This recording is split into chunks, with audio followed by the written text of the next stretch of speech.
Doctor Jagannath Dixit और आप देख रहे हैं doctor Dixit diet YouTube channel. दोस्तों, पिछले कुछ वीडियोस में मैंने आपको प्रोटीन्स के बारे में कुछ जानकारी दी थी। मैंने आपको इसेंशियल अमीनो एसिड के बारे में भी कुछ बताया था। आज मैं आपको इन प्रोटीनों का कार्य क्या है इसके बारे में थोड़ी जानकारी देने वाला हूँ।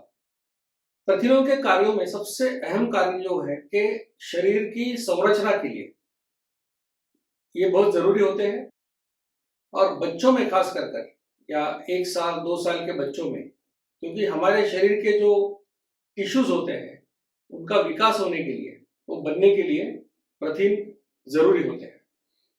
जैसे हम बड़े हो जाते हैं, जैसे हमारी उम्र बढ़ती है, तो ये विकास का कार्य से ज्यादा रख रखाव यानी मेंटेनेंस जो है, क्योंकि हमारे शरीर में वेयर एंड टेयर होते रहता है और उसकी भरपाई करने के लिए, इसको कॉम्पेंसेट करने के लिए प्रोटीन कार्य करते हैं।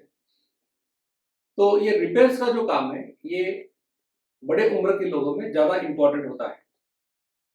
शरीर में जो ऑस्मोटिक प्रेशर है उसको बरकरार रखना ये भी प्रोटीन का एक बड़ा कार्य है। प्रोटीन हमारे शरीर में काफी ऐसे पदार्थ बनाने में मदद करता है, या ये पदार्थ प्रोटीनों से बनते हैं। तो सबसे महत्वपूर्ण अगर देखेंगे तो वो है हमारे शरीर में जो बीमारी के बारे में उसको विरोध करने के लिए जो शक्ति हमारे शरीर में आती है, वो आती है एक रासायनिक पदार्थ से जिसको बोलते हैं एंटीबॉडीज, या जिसको प्रतिद्रव्य भी बोलते हैं।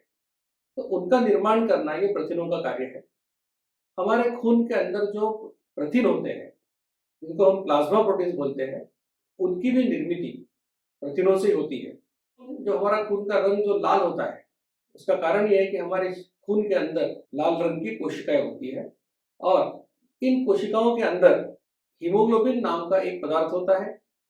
ये हीमोग्लोबिन में जो आयरन होता है वो हीम में होता है, तो और ग्लोबिन जो पार्ट है वो प्रोटीन होता है। तो हीमोग्लोबिन की निर्मित में भी प्रोटीन का हिस्सा बहुत इंपॉर्टेंट है। हमारे शरीर में काफी रासायनिक प्रक्रिया होती है। वो प्रक्रिया होने के लिए शरीर में कुछ रासायनिक पदार्थ आवश्यक होते हैं जिसको एंजाइम्स बोलते हैं, और इस एंजाइम के भी रचना में प्रोटीन होते हैं। हमारे शरीर में काफी हार्मोन्स या जिसको संप्रेरक बोलते हैं वो होते हैं, जैसे कि थायरोक्सिन है, इंसुलिन है, काफी प्रकार के हार्मोन्स होते हैं। ये हार्मोन की विशेषता यह है कि ये बहुत छोटी मात्रा में तैयार होते हैं, पैदा होते हैं, लेकिन इसका असर पूरे शरीर के ऊपर दिखता है। तो ये भी सब जो हार्मोन्स है ये भी मूल रूप से प्रोटीन है। तो प्रोटीन इनको निर्माण करने का भी महत्वपूर्ण कार्य करते हैं। हमारा खून जो होता है, जब कोई जख्म होती है तो खून बहने लगता है, लेकिन आप देखोगे कि कुछ समय बाद वो अपने आप रुक जाता है और उसकी स्कैब बन जाती है, या वो खून का बहना बंद हो जाता है। तो बंद होने के लिए कोई ऐसे फैक्टर्स बनाना पड़ता है जिसको बोलते हैं कोआगुलेशन फैक्टर, यानी रक्त की या खून की गुठलियां बनने के लिए जो काम आते हैं ऐसे घटक, और इनके निर्मित के लिए भी प्रोटीन काफी जरूरी है। तो प्रोटीन जो है हमारे शरीर में किसी भी बीमारी के खिलाफ जो हमारी शक्ति होती है उसको रोकने की, उसके लिए आवश्यक है। इतना ही नहीं कि शरीर में कोई जीवाणु या कोई माइक्रोब या बैक्टीरिया जब शरीर के अंदर जाता है तो उसको मारने के लिए भी जो इम्यूनिटी या रोग प्रतिकार शक्ति जिसको कहते हैं, वो बनने के लिए भी प्रोटीन काफी आवश्यक होते हैं। इसलिए जब बच्चों में ये प्रोटीन की मात्रा खाने में कम होती है, जिसको हम बोलते हैं प्रोटीन एनर्जी मालन्यूट्रिशन, उसमें इन बच्चों की रोग प्रतिकार शक्ति कम होती है और इसलिए वो उनको बार बार इन्फेक्शन होता है। प्रोटीन से हमको ऊर्जा भी मिल सकती है। जैसे मैंने कहा कि ग्लूकोज से आपको 1 ग्राम से 4 कैलोरी मिलती है, वैसे प्रोटीन जिसको ब्रेक डाउन करके अमीनो एसिड बनते हैं उनसे भी 1 ग्राम से हमको 4 कैलोरी एनर्जी मिलती है।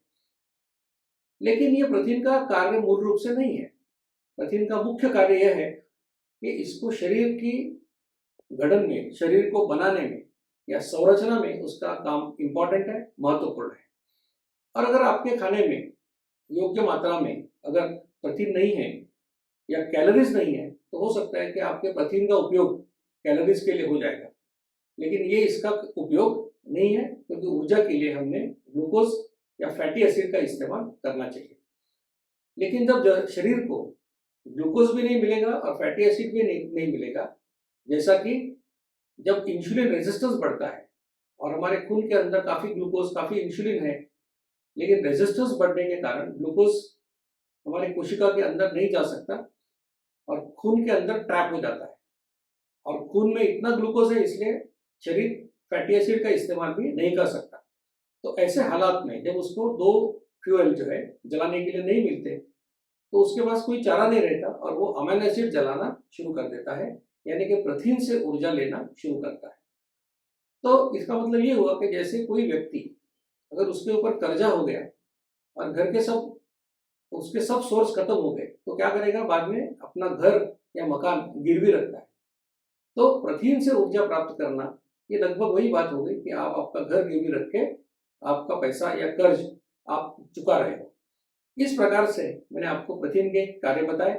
मुझे यकीन है कि जानकारी आपको यूजफुल लगी होगी, और इसके आगे भी मैं आपको प्रोटीन्स के बारे में, कि प्रोटीन हमको कहाँ से मिलते हैं, इन प्रोटीन के हर जो पदार्थ आप खाते हो उसमें कितनी ग्राम प्रोटीन होता है, और इसके आगे मैं ये भी बताने वाला हूँ कि प्रोटीन की क्वालिटी को हम किस तरह से मापते हैं, इसका मेजरमेंट क्या है, किस प्रकार से हम बोलते हैं कि कोई प्रोटीन अच्छा है या कोई प्रोटीन उतना अच्छा नहीं है। तो ऐसी जानकारी आपके पास सबसे पहले पहुंचे, इसलिए इस चैनल को जरूर लाइक कीजिए, शेयर कीजिए और सब्सक्राइब कीजिए। धन्यवाद। मधुमेह निवारण एवं वजन घटाने के लिए डॉक्टर दीक्षित मंत्र। दिन में केवल 2 बार भोजन करें, जहां तक संभव हो निश्चित समय पर करें। प्रत्येक भोजन 55 मिनट के भीतर समाप्त करें। भोजन से कार्बोहाइड्रेट की मात्रा कम करें, प्रोटीन और फाइबर बढ़ाएं। न्यूनतम 45 मिनट के लिए दैनिक एरोबिक व्यायाम सुनिश्चित करें। 2 भोजन के बीच में बिना अतिरिक्त स्वाद डाले काली या हरी चाय या पतली छाछ और पानी जितना आपको चाहिए। मधुमेह निवारण और वजन घटाने के लिए आपको अडोर समूह की तरफ से शुभकामनाएं।